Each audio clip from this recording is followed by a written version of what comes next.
If you are not paying attention to what is happening and being discovered under the Egyptian pyramids and the Giza Plateau, you are missing the buildup of what is going to be one of the biggest discoveries in human history.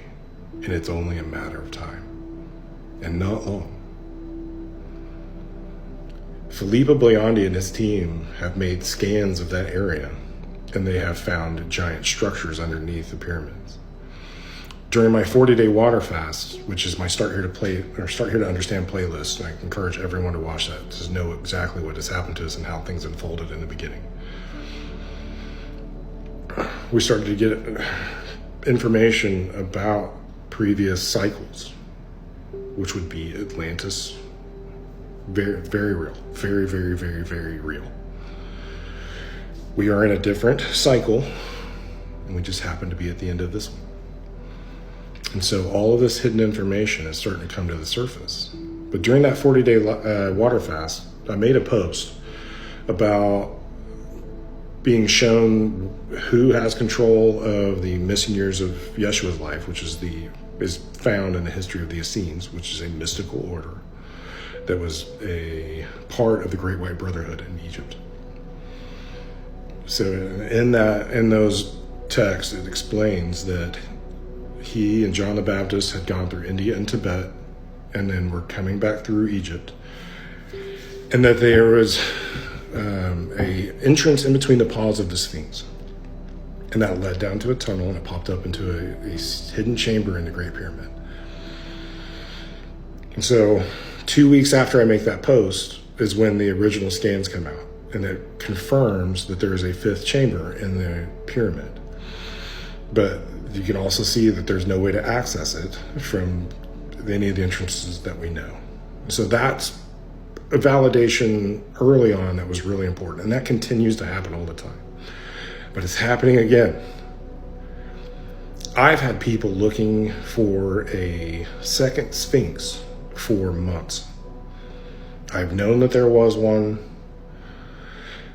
and lo and behold, a couple of weeks ago, Filippo Boiandi's team announces that they have found the location of a second Sphinx, and they're going to be investigating.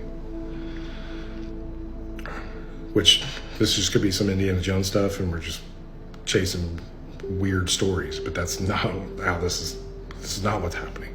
The reason these are important are because of some prophecies and some stuff that's happened in the past.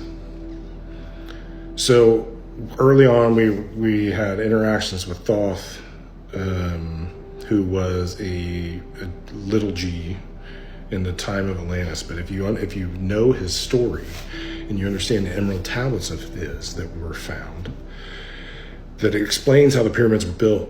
It explains that they created the halls of Amenti underneath, and that there is incredible technology and information down there, and it is down there.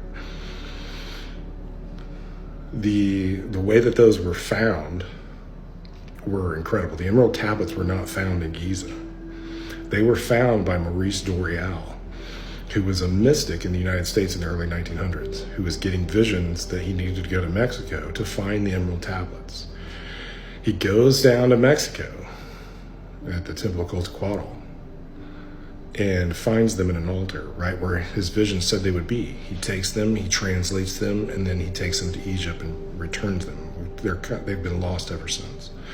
But if you read the translations and you understand the esoteric and metaphysical parts of our reality, it all makes complete sense. And so those tablets ended up in Mexico is incredible. There's a reason for it, because there is an advanced angel that shows up in our timeline repeatedly, and he manifests as different beings to advance our civilization's understanding and knowledge. He was Thoth, he was Hermes Trismegistus, he was Quetzalcoatl. Any of the pyramids that were built on Orion's belt are results of him. So that's Z in China. But this is Archangel Michael, who we deal with a lot. And I know that sounds crazy, and if you've never heard my story before, that's going to sound insane. This is all legit. We are living the most incredible story of all time. And we are watching things unfold in the most incredible ways. But this is all very real. The Emerald Tablets are going to be really important because in there it says that he marks the entrance to the halls of Amenti with the statue of a lion. And we know that the face of the Sphinx was most likely a lion before it was changed to be Pharaoh's head. But if this is new information to you and you do not know what I'm talking about, you are going to want to take the time to go research this stuff with Filippo Biondi's team and what they're finding. They're finding stuff in similar methods in Hawara, and when you start looking at those scans, there are metallic structures in there that are enormous, buried deep underground, in the shape of an omega symbol. And that is one of the stargates that exists. I'm telling you, like, if you do not, this sounds fantastical and like it's just a complete fantasy story, but there is a mystical part of our reality that they don't want us to know, and they've been covering information like this up so that we can't find it and can't understand it to realize that. And there are people like Zahi Hawass, who runs everything in antiquities for Egypt, if you start listening to him in his explanations and coming from us, like, we just know he's a plant and a gatekeeper. But if you follow along, because this gets into Chris Bledsoe with the prophecy of the Star of Regulus setting on the gaze of the Sphinx.